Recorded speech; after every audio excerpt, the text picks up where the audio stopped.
Welcome. Welcome to my debrief of question 1 from the SBR mock, the question of laudanum.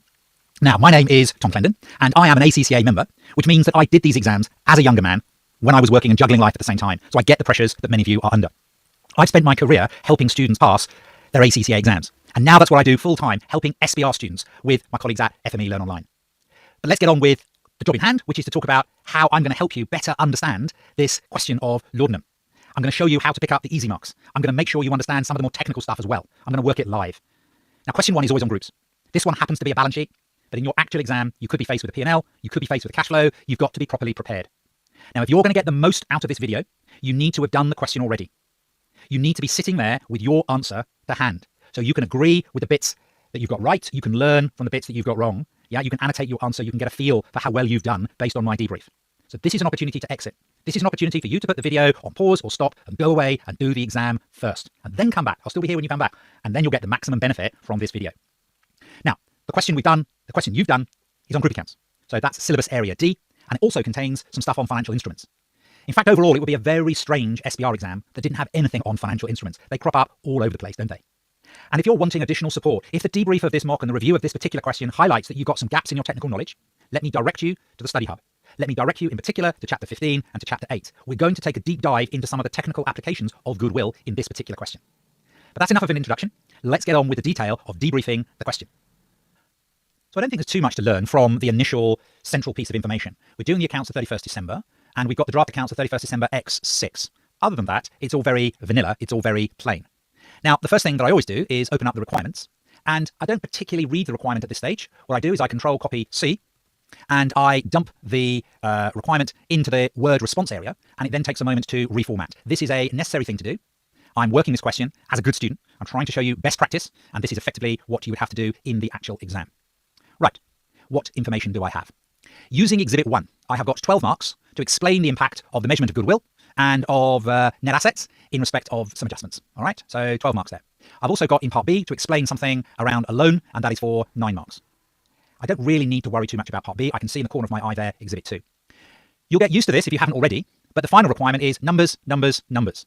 And the final requirement is for only 9 marks, it says, and this is part of a 30-mark question. So we've got about an hour to do this question. I don't want to do A, and then B, and then C. What I want to do is work the question holistically. That is to say, I will do A and C simultaneously. I'll try and update my spreadsheet as I go along. You'll see what I mean in a minute. Using Exhibit 1, explain the impact of the information on the measurement of goodwill and the net assets of HENOPS in the consolidated financial statements. So here we have information in respect of HENOPS. And on the 1st of January, X6, we've purchased 30 million of the 40 million shares. So the first thing I'm thinking of is when is that? So we have acquired it 1 year ago. And if we have bought 30 out of 40, we've got a 75% sub with a 25% non-controlling interest. Now, goodwill has been determined at 36, but errors have been made. And if you want to see the spreadsheet, if you want to see our answer, you can begin to see that in that spreadsheet, you've got the figure of 36. This is going to form part of our answer. We're going to put the adjustments in C and D and E. I want to carry on. I want to read. The purchase information, the purchase consideration was 1 for 2, nominal value 1 share. The fair value is 1.2, but the issue of shares was recorded at their nominal value. That's wrong. So we're going to have to make sure that we record the premium and explain why we're doing that. There's something about due diligence costs. They've been capitalized. There's something about using book values when you're computing goodwill. And I think we all know we should be using fair values, and that information is given. NCI has been measured. Okay, NCI has been measured correctly, and goodwill is not impaired. NCI is at fair value. You have to read the question, but at some stage you have to get on with the answer. I'm not going to look at Exhibit 2. I've got enough on my plate with Exhibit 1. And I've got to have a look at how the impact of the measurement of the goodwill, and how the impact of the measurement of, the net assets has on, what we've got here. So what have we got? We have got the issue of shares has been recorded at their nominal value. Now that in itself is incorrect. So the shares issued for the acquisition of the investment in the sub, HENOPS, should have been recorded at fair value, not nominal value. An extra 20 cents per share. An extra 20 pence per share. So the amount of extra that we're looking at, happy with 20 cents, aren't you? Because it's $1.20, nominal value 1, and we have purchased 30 million shares, but it's been on a basis of 1 for 2. So it's 1 for 2 on the 30 million shares, and we are recording an extra 20 cents. I don't think I need a calculator for that. 1/2 of 30 is 15. And then 20% of 15 is going to be 3. So we've got there 3 million. Now this will be an extra amount of share premium. Share premium is to be dealt with as part of other components of equity. So the extra premium will be taken to other components of equity. Right, but if you make one adjustment, you've got to make a second adjustment. You don't have to think in debit and credit terms. what we're doing here is recording an investment in the sub. Laudanum, the parent, should have recorded an extra 3 million, both on the investment in the sub and on the premium, on the other components of equity. Now, I can't adjust for the investment in the sub because the investment in the sub doesn't exist in the group accounts, because the investment in the sub is part of goodwill. So the investment in the sub will increase, yeah? The investment in the sub will increase, but has been cancelled in the goodwill calculation, Thus, the extra investment means more goodwill. Thus, the extra investment means more goodwill. More goodwill by 3 million. And this is where I want to show to you that we're going to answer the question holistically. And that means we're going to do part C, basically, as we go along in bits and bobs. So we can open up the spreadsheet and we can leave an audit trail. This is an adjustment we are making in respect of the premium. Now, it's 3 million that I want to make, but you've got to bear in mind that the figures in the balance sheet are at zeros, already at 1,000. So I've got an extra premium of 3. 1, 2, 3 goes in there. And then I've got an extra premium here on the goodwill. And the goodwill was incorrectly measured at 36. We're now recording it by an extra 3. You don't need to write the journals. And I don't think you need a spreadsheet functionality to work out the 3 million figure. You've got to explain what's going on. And that is what I think I have done. Don't be too paranoid or insecure around your typing, about your spelling. I am moving on. What else am I told? I'm told about the due diligence costs. And I'm told that these due diligence costs have been capitalized. Now, I don't know whether you remember this, understand this, but due diligence costs, strictly speaking, shouldn't be capitalized. But even if you don't know that, why are you told that it's capitalized? Because you've got to make a correction. So the professional fees should not be capitalized. They should not be capitalized. So what should happen to them? They should be expensed. They should be expensed to profit. Thus, retained earnings will be reduced. Yeah, thus the retained earnings will be reduced. Yeah, now you've also got to bear in mind, of course, that if you're reducing the investment, that will ultimately then reduce the goodwill. The reduction in the investment of 700,000, yeah, the reduction in the investment of 700,000, yeah, reduces goodwill. Now, why? Why is it that you're not capitalizing professional fees? Because if you were buying property, plant and equipment, you would be capitalizing the professional fees. And the answer is quite technical, and I'm about to explain it to you. And if you've included this in your answer, fantastic, bonus time, yeah, and won't say it's a pass or fail issue. Basically, we're trying to work out the fair value of the consideration that we gave to buy the sub. Not what we paid to the bankers, not what we paid to the brokers, not what we paid to the lawyers, but what we paid to buy the sub. The professional fees should not be capitalized. The investment in the sub should be at the fair value of what is paid to buy the sub. What is paid to buy the sub, yeah, paid to the old shareholders and not advisors. So look, that's a nice little kind of fancy point. Maybe you've learned something from this debrief already. All right, maybe you've learned that I'm not very good at spelling and typing, but that's okay. That's okay, it's good enough. Yeah, it should be expense to profit. Right, I need to work holistically. That's 700,000. What are we doing with the 700,000? We are reducing the goodwill by 700,000, so that is a minus 700. This is to do with the diligence cost. And we are reducing the goodwill. They should not have been capitalized. They should have been written off. So therefore, we're also going to write it off against the profits. And if we write it off against the profits, it reduces the retained earnings. This is in the parent company's books. This has got absolutely nothing to do with the non-controlling interest. And I've taken it to the wrong. That's why I double checked. Yeah. So just make that adjustment there. Retained earnings is line 21. We have dealt with these two issues. Let's have a look what else is up for grabs in this scenario. We're looking now at the net assets. Now, the question clearly says, incorrectly, that what they've done is they've used the book value. So the net assets of the subsidiary at the date of acquisition must be restated to fair value, yeah, in order to determine goodwill. So as we adjust the net assets of the subsidiary at the date of acquisition, so we will be adjusting the goodwill figure as well. All right, fair value is market value, but I don't want to start saying anything more than that. Now's not the time to be trotting out long definitions about IFRS 13. I think we've got 3 adjustments here. I think we've got adjustments in respect of PPE, in respect of inventory, and in respect of a liability. So let's have a look at these each in turn. PPE. PPE has a book value of 6 and a fair value of 7. So that's an adjustment of 1, isn't it? Yeah, and then you've got depreciation. Inventory has a book value of 2, but a fair value of 2.2. That's an extra 200,000. This has been sold. And then there's a contingent liability. So the contingent liability won't have met the threshold for recognition by the sub because it's contingent. It won't be ISA 37 probable. It will be only possible. So it won't be a liability in the books. But when we do the group accounts, we measure it at fair value because it's identifiable. And the contingency has been resolved. Okay. So let's have a look at those numbers first of all. Let's pick some sort of low-hanging fruit and make some adjustments. And if we look at the fair value adjustments, and I don't really want to spend too much time doing any complicated calculations, that fair value adjustment is 1 million, so far as the PPE is concerned. Where do we get the 1 million from? For the avoidance of any doubt, that is 7 minus 6. Yeah. The inventory has an adjustment on it of 200. Where do we get the 200 from? From the avoidance of any doubt, that is the 2.2 minus the 2. And the contingent liability didn't exist in the subsidiaries books, but does exist in the group account. So that is an additional liability of 160. If we are to be conceptually consistent, we've got to show that therefore as a negative, and therefore we've got a net fair value adjustment going on of 1,000 or 1,040. All right. So, I think I'm comfortable with these adjustments, and I'm leaving an audit trail. And what I'm doing is I'm going to go back and I'm going to, make those adjustments in the accounts. But that's going to affect goodwill, isn't it? It's going to affect goodwill. So goodwill. So the rise in the net assets at the date of acquisition. The rise in the net assets at the date of acquisition of 1,040 means you're taking away a bigger number from the aggregate of the parent and the NCI. So if you're taking away a bigger number, goodwill becomes smaller. Yeah. So this means less goodwill. All right. So let me just grab that easy mark. I'm a little bit worried about some of the other adjustments, but I do know that so far as the fair value adjustment is concerned, we're looking to effectively take away 1,040 because my net assets have gone up. And so goodwill will be changed as a result. So that is minus 1,040 going in there. Good. All right. Now, most of the marks here are for the word, so we've got to explain what's going on as well. So let's take the PPE. Let's do them one at a time. I'm a little bit worried about the PPE because I think there's a twist, and the twist is the additional depreciation. Yeah. So we want to be talking about the fair value adjustment on the PPE will also create the need for additional depreciation. That will reduce, the subsidiaries' post-acquisition profits. So I hope you got this. I don't think it's that difficult. Excuse me. We've got a 10-year life. We've owned it for 1 year. The fair value adjustment is effectively $1 million. So the adjustment here is going to be 100. Just show a little bit of respect and, enable someone to follow what's going on. But did you, I wonder, pick up the fact that it's the subsidiaries post-acquisition profit? And because it's to do with the sub, although that means we will have less PPE, it is also charged partly against the non-controlling interest. Yeah? So when you have additional depreciation, you knock off the depreciation against the PPE, you charge it to profit, reducing retained earnings, but it's charged partly against the NCI and retained earnings, and the profits. Yeah, so that's going to be, it's a 75% sub, so that's going to be 75-25. That's the twist. That's the twist on PPE. Did you get the twist? Did you explain it? Did you say what's going on? Additional depreciation. It's going to reduce the sub's acquisition profits, so the NCI will take their share. You can go back, you can edit, you can polish, you can improve, but you mustn't be a perfectionist. You've got to keep on moving, and you've got to keep working the question holistically.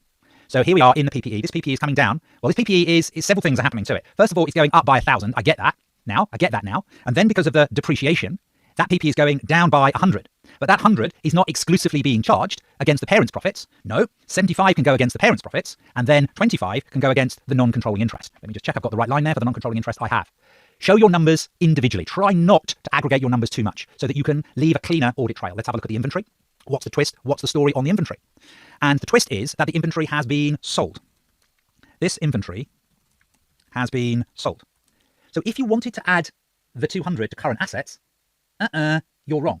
If you added 200 to current assets, I understand where you're coming from, because if the stock had been unsold, remained in the group, that's exactly what you would be doing. You'd be adding 200 to current assets. But this stock has been sold. It's no longer there. So what's become of it? It has become part of cost of sales. That's what happens to stock when you sell it. It has become part of cost of sales. So cost of sales has been understated. We've got an extra cost of sales. So we've got an extra cost. We've got less profit. So we adjust retained earnings. Yes, we do. But this is an adjustment for the sub. This is on the sub's inventory. This is on the sub's inventory. Yeah. But it will also impact the NCI. So that adjustment of 200,000, for the inventory, that's therefore going to be split. You don't need a calculator. It's a 75% sub. All right. So it is 150 and 50 based on the fact that it's a 75% and 25% split with the NCI. So you're not just putting numbers in the spreadsheet which don't have any backstory, don't have any credibility. Here we are, we're looking at the inventory story. So we've done the fair value adjustment, and the sort of double entry, if you like, or the completion there is not to adjust, not to add to current assets. But what we're saying is that there should be against profit, there should be 150. And against the non-controlling interest, there is an adjustment there of 50. Yeah, as you've increased the stock, you've increased the cost of sales, you've reduced the profit. And it's done in the accounts of the sub. Really well done if you picked this up. Yeah, respect. Yeah, and if you got it wrong, you got it wrong. Nobody died. If you got it wrong, then it's a learning opportunity. It's a learning situation. So that's fine. Right, I keep moving. Liability. Now, I've said this before, but the contingent liability wouldn't have existed in the accounts of the subsidiary. So in the individual financial statements, of HENOPS, the sub, no liability is recognized. It is contingent, i.e. only possible, and therefore ISA 37 has been correctly applied. But in the group accounts, we identify the liability. It's an identifiable item. We identify the liability, and it has a fair value, and it has a fair value. So is recognized as a fair value adjustment. So we're providing a technical explanation for the adjustment. We've already talked about how the goodwill is affected. So in the individual financial statements of the sub, no liability is recognized. No liability is recognized. It's contingent. It's only possible. Yeah, and that's the correct accounting treatment. But in the group accounts, we identify as a liability. We identify the liability as it has a fair value, so it's recognized as the fair value adjustment. There's a small part of me that wants to therefore go and add 160 onto liabilities. Some of you would have done that. Some of you would have done that. Respect. But it's wrong. Why is it wrong? Why is it wrong? Because 12 months later, the liability doesn't exist. 12 months later, during the year, yeah, the contingency was resolved. Yeah, but by the reporting date, yeah, by the reporting date, there is no liability. Does that make you happy or sad? We had a liability. The group had a liability. Now it's gone away. I think that makes us better. We've still got a credit knocking around.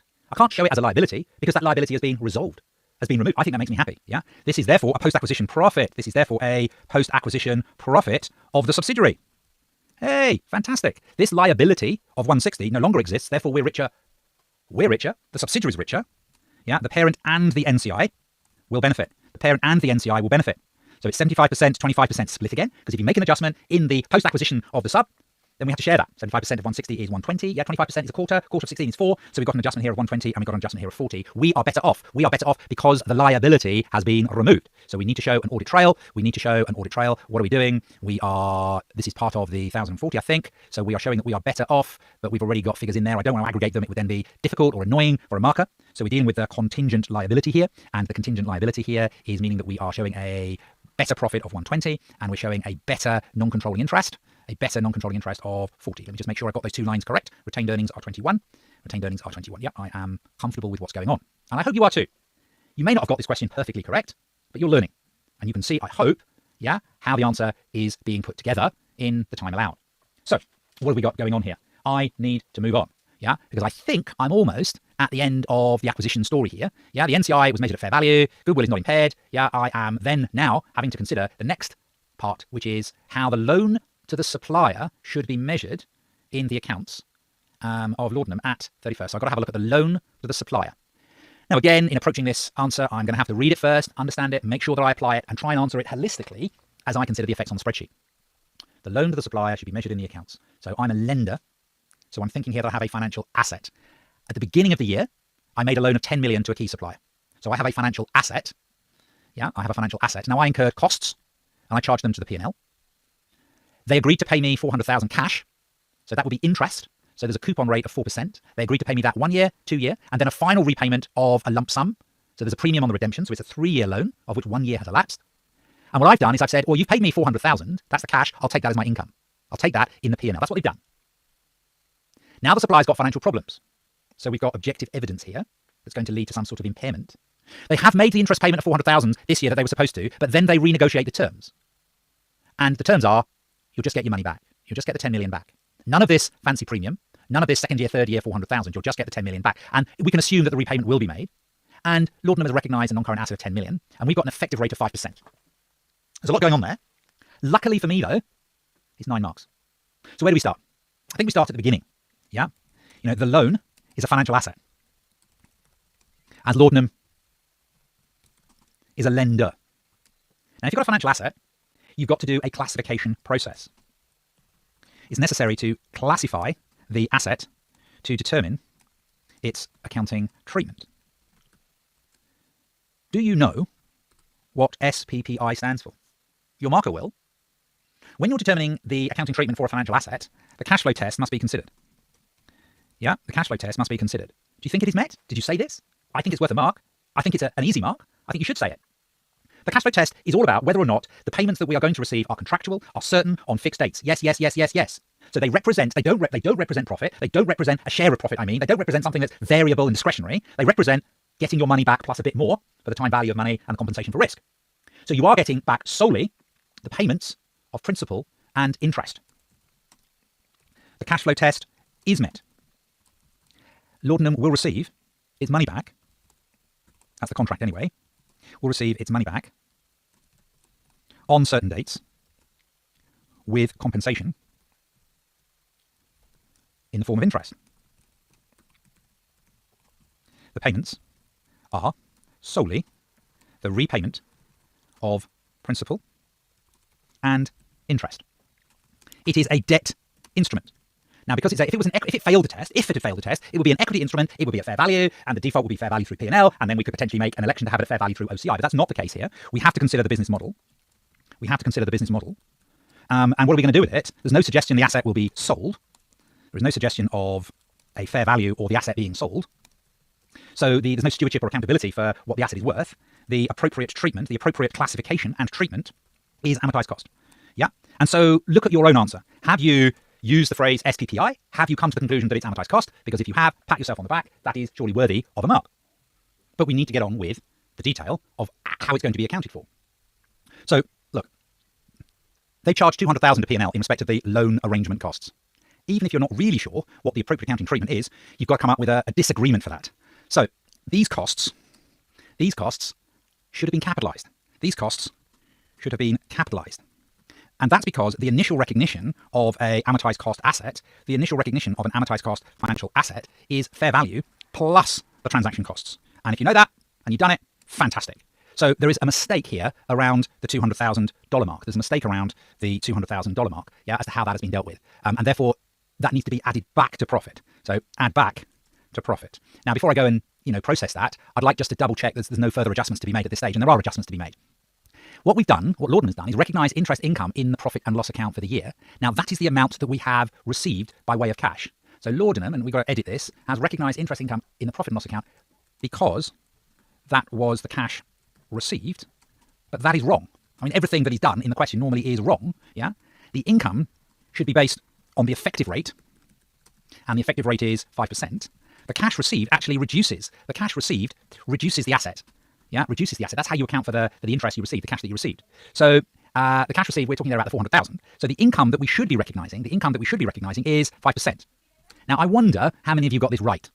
Yeah. So first of all, you've got to recognize that the income should be based on the effective rate of interest, yeah, which is 5%. Secondly, you've got to get the right opening balance. Now, the figure that springs to mind is 10 million.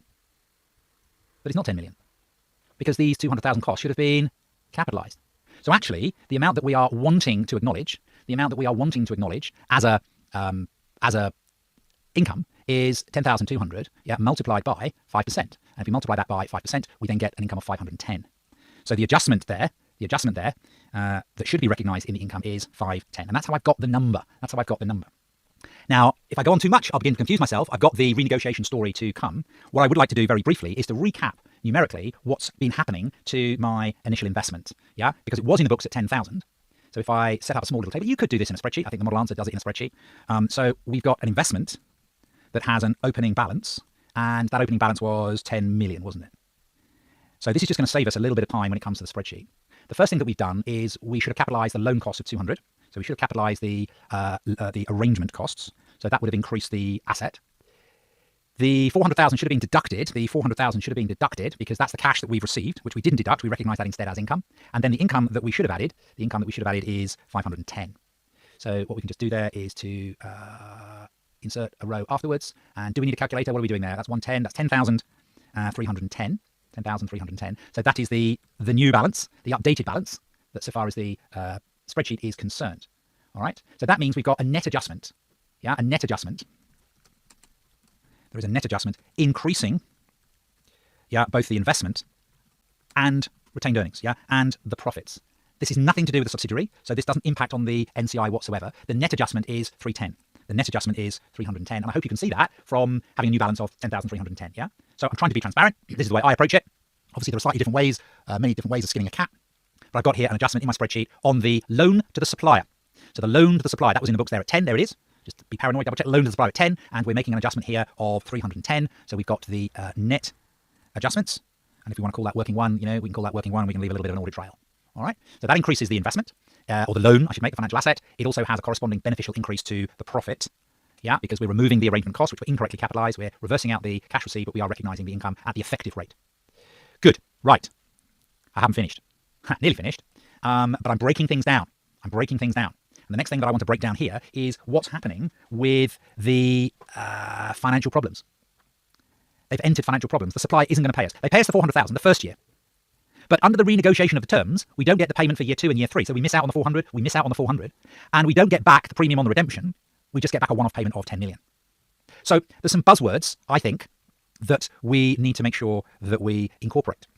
what's happening here is that, the supplier has financial difficulties, has financial problems, and this is objective evidence of impairment. This is objective evidence of impairment. Yeah, expected credit losses need to be recognized. Yeah, a lifetime is required. We don't look at it for 1 year. You normally look at it for 1 year, but a lifetime is required. The creation of the allowance is an expense. Yeah, the creation of the allowance is an expense that is charged to P&L. So let's say that.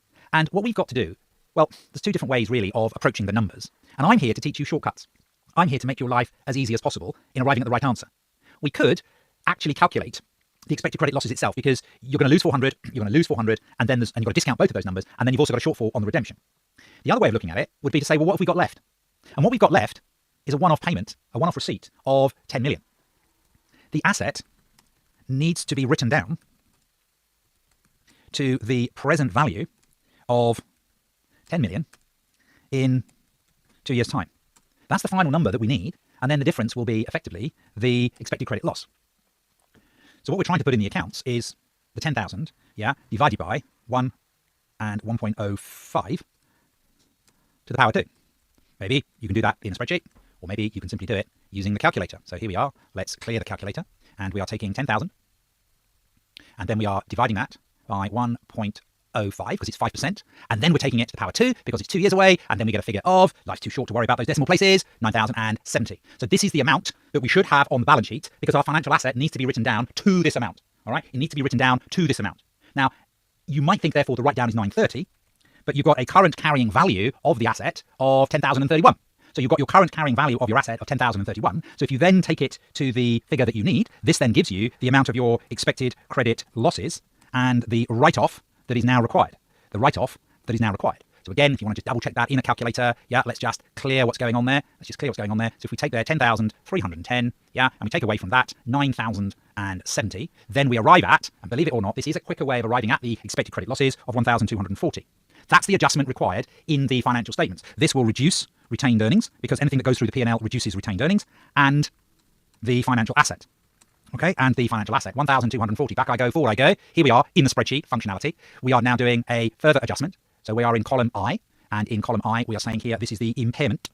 And the amount of the impairment that we are using to write down here is 1,240. That reduces the asset. That reduces the asset. And that is going to reduce the profits. And that is the column for the profits. Ladies and gentlemen, I am ignoring the spellings. I am going to take my own advice and just move on. What I am not going to do, is to have a corrected column. Obviously, the model answer has a column J. Obviously, the model answer, it balances. But there are no marks for doing that. It would take time. And let me tell you, in the exam, it would be distressing. Because in the exam, it's not going to add up. And then what do? Panic. When you've got 9 out of 10, and you're panicking, and you're looking for that loss sheet, in terms of the exam, it's the wrong thing to do. JMO. Just move on. You've got to do 4 questions to pass this exam. You've got to be marked out of 100. Question 1 is interesting. Love financial instruments. Love goodwill. Love spreadsheets. But you've got to do the whole exam. Time management is absolutely key. You can watch this video again. You can do this question again. All right? Thank you for listening. My name is Tom Clendon, and I help students pass their SBR examination. Make sure that you do the other questions in this mock. Make sure that you look at the debrief videos after you've done those questions. Yeah? Happy revising. Good luck. Keep working. Welcome. Welcome to my debrief of question 1 from the SBR mock, the question of laudanum. Now, my name is Tom Clendon, and I am an ACCA member, which means that